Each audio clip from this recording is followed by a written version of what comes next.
This is Harvest Day, which is one of our vehicle-oriented maps. Here we have Russian armoured forces advancing across lush fields, idyllic farms and into the outskirts of a US-held village. Base 1. If you're attacking, remember to flank. You have a field on one side and a wooded hill on the other. It's a lot harder for the defenders to repel an attack from both sides. If you're defending, a tactic you might want to try is to sneak out to this little shed here. As specialists, for example, you can tag enemy vehicles as they advance past you, and even set traps on the road with C4. Generally, it gives you a good overview of where the attackers are coming from. Base 2. As an attacker, getting into the middle of the village can be tricky, not to mention dangerous. Again, remember that attacking on a wide front is often more effective. Crates can be shelled from range, and you still have the numerical advantage with tanks. First thing for the defenders to do is to blow that bridge. Attackers can still cross the ford right next to it, but it will really limit how they can advance. Watch for tanks on the other side of the river shelling from range. Base 3. As attacker, try to sneak your way up through the village. With squad spawn, it's a good way to take a base down quickly. If possible, take this crate down first, because it's easier to hit the other one from range, which is what the tanks are really good at. As defender, you're light on vehicles, but have two very defensible houses. Make sure you cover each house, and selecting the demolitions class often works well. They have the best AT capability, plus the shotgun for when it gets up close and personal. Base 4. Attackers, you'll want to press on quickly from the previous base. If the bridge goes, it's a lot more difficult. If on foot, try working your way around through the houses. While there's a lot of noise and smoke, it's often easier to slip in unnoticed. As defender, take the bridge out quickly. This will limit the attackers' routes in, so you can defend them more easily. Mines are very often useful here. Final base. This can be really tough for attackers if the defenders get organised. By now, the attackers' vehicles have probably run out, so it's a much more even fight, except now the defenders have height advantage. As an attacker, try to keep a tank alive and vary your attack path. You can get up through the forest to the left, or attack frontally up this slope as well as going up the road. For defenders, try to cover the approaches. They'll come from three sides, so keep an eye where the action is and be ready to respond if a charge gets planted. Harvest Day is one of the favourites here at DICE. We really like the mix of vehicle and close-in fighting, and it's a really great-looking, varied setting. Take some time to look around, but watch for the enemy while you're doing it.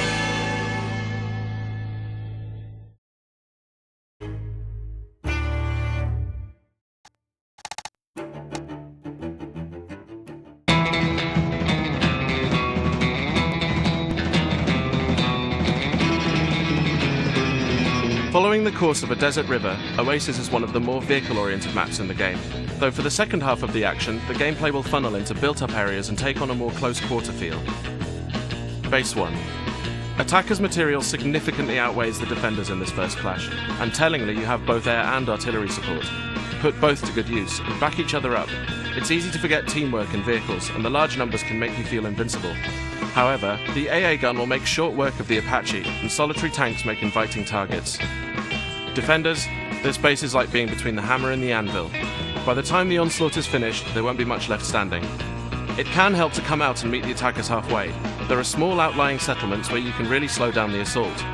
Try to divert attention from the crates and whittle down their numbers. Base 2.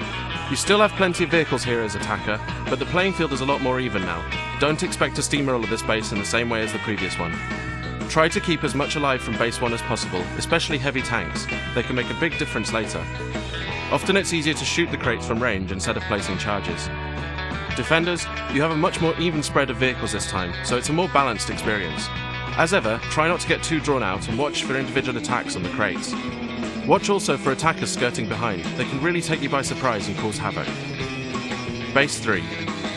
The crates are quite spread out here, so attackers can choose either to concentrate on one at a time or spread their forces. Supporting the attack with any tanks you've managed to keep alive makes this much easier. Watch if the enemy has kept their helo from the last base. It can really harry you, and you have no real AA support. Defenders, you're short on vehicles again. Try to keep them alive from the previous base, especially the helicopter. Watch how the attackers are spreading their assault and try to react. It's difficult to hold both crates, so sometimes concentrating on one can help. Base 4. The bases are spread again and built up, so watch for defender ambushes. Assaulting one crate at a time often works well, but watch out for the crossfire on the open streets. Working around behind can be a good tactic, and will often surprise defenders covering more central routes. The attackers will probably be running low on vehicles by now, but as a defender, prioritize taking out any remaining heavy tanks. The area is built up, so set up ambush points, but watch out for attackers flanking you. Use the rooftops to your best advantage. Attackers will tend to arrive on ground level. Final base. This one can be very difficult for the attackers to get into. Try to coordinate attacks using the tank and infantry, and try not to always arrive using the same route. Take out one crate at a time. Though exposed, the one in the square can be defended very easily. For the raised crate, remember there are a few routes up. Defenders, concentrate defense on the crate in the square. Cover from buildings and pick off attackers as they try to run in. Watch out for attackers working around with the tank or using boats. Dig in properly here, and even though the rest of the map has gone against you, you can really turn the tide. Oasis has a wide variety of playing areas, each of which require a different approach. Husbanding vehicle resources really pays off and can make all the difference in the latter stages.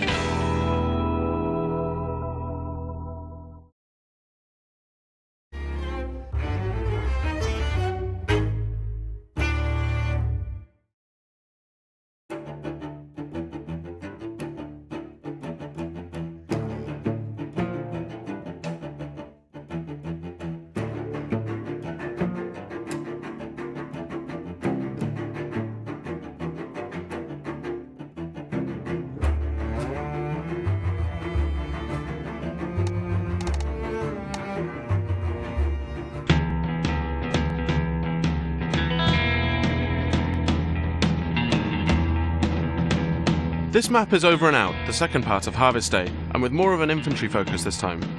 The map progresses through the remains of the village, up past some castle ruins, and culminates in an intense battle in a secluded communication centre nestled in the forest.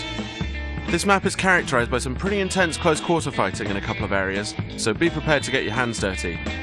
Base 1. Attackers, fighting across the bridge can be dangerous. Try to work across in force and vary the attack. It's easy for defenders to get tied up around the bridge. If a stalemate develops, remember both objectives can be shot from range. Defenders, be wary of attackers crossing the rickety bridge, but don't get drawn too far forward. Sniping from the rear house can be effective, but be ready to move once you're spotted. Watch out for attackers flanking you around the back. Base 2. Working your way up the hill when attacking is tricky. If you get into the ruins, take advantage with squad spawn. Teamwork will win this base. Stick together, watch each other's backs, but keep an eye on the situation you're joining. Specialists, try using C4 so you don't trip the alarm, but watch out for squad mates. Also, try skirting around the left side. Quite often with all the action you can slip through. Defenders, initially this feels like a turkey shoot, but the tables can turn quickly. Don't be tempted to come down the hill. If they get in behind you, the base will fall quickly. Keep an eye on both objectives. Try to spread squads out to cover both and the route up. If a charge is placed, try throwing grenades in. You may damage the objective, but you'll sometimes take down a whole squad. Comm Centre. Attackers, be wary of defenders setting ambushes on the way up the road. It's fairly open, but it will then tighten up quite quickly around the crates. Try to focus on one crate at a time, and take out the stationaries quickly. Again, use C4 so as not to raise the alarm. The defenders can really sew up the communication centre crate, attack it from both sides and coordinate squad attacks. The route up is great for defenders.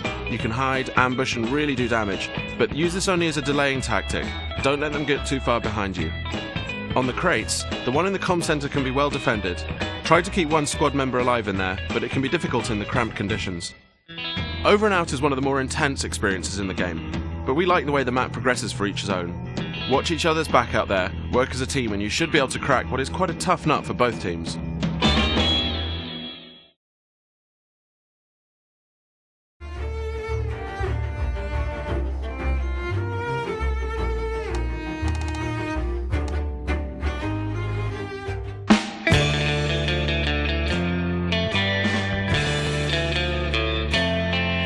Valley Run is probably one of the tighter vehicle-oriented maps, so the side with the most vehicles won't necessarily have the biggest advantage. The level itself follows the course of a river upstream, past a communication centre and on towards a water processing plant. Base 1. Attackers, use the vehicles at your disposal, and try finding alternative routes, through the woods for example. And using the boat to flank can often be effective. For the first base you'll have artillery, which can really soften up defences for an attack, but watch out for teammates. This is the gatehouse of the complex, and as such is a natural bottleneck for defenders to set up shop. The opening is wide, but easily defended. However, watch for attackers flanking you. Base 2. Attackers, vary your attack routes. Watch out crossing the bridge. There's a lot of cover for a defender ambush, and you'll be in the firing line for static defences. You can sometimes slip through to the side of the communication centre if combat is focused elsewhere. The main feature, the comm center, is essentially a fortress. Try to hold it as long as possible. Split defenses between the entrances, but watch out for the side entrance. There are lots of ambush points across the bridge and the ford. Mines and C4 can make the attackers' lives miserable. Base 3. Attackers, it's easy to get drawn into a pounding match, but remember, the defenders have no reinforcements to lose, so will always come out on top. Push forward quickly, and try to use a variety of routes. Getting behind them can really disrupt the defenses. This is more of a holding point for the defenders. There's no real cover, and if combat persists, it will really get worn down. Use a blend of short and long range kits, and hold the attackers off as long as possible. They can lose a lot of reinforcements with the right mix. Be prepared for attackers appearing behind you unexpectedly. Base 4. Attackers, be prepared for defenders exiting the base. If they do, try to get in behind them. Solitary squads can take down a crate quickly. Because the crates are separated, the defenders will tend to spread. Focusing on one crate can often yield results. Defenders get their own armor, but the entrance is wider than it seems and the crates are well separated. Watch out for getting spread thinly. Try not to get drawn out. If the BMD-3 is in the courtyard, it can perform a very successful damage limitation roll by reacting to the crate under attack. Base 5. This base can be tricky for the attackers. Wide open spaces and lots of cover for defenders make it difficult to get close to the crates. Try varying your route across the river. They probably won't have all of them covered. Clear a route for the Bradley, it can provide really effective fire support. Defenders, try to keep the attackers pinned back on the other side of the river. Be wary of single players crossing over. There's a lot of visual cover, and if one player makes it over, he can become 4 quickly. Try to stop the Bradley from crossing, and be aware that the silos are explosive. You don't want to be near if they go up. So that's Valley Run. Atmospheric and intense, and often balanced on a knife edge. Enjoy the scrap, and explore alternative routes. There's perhaps more of them than meets the eye.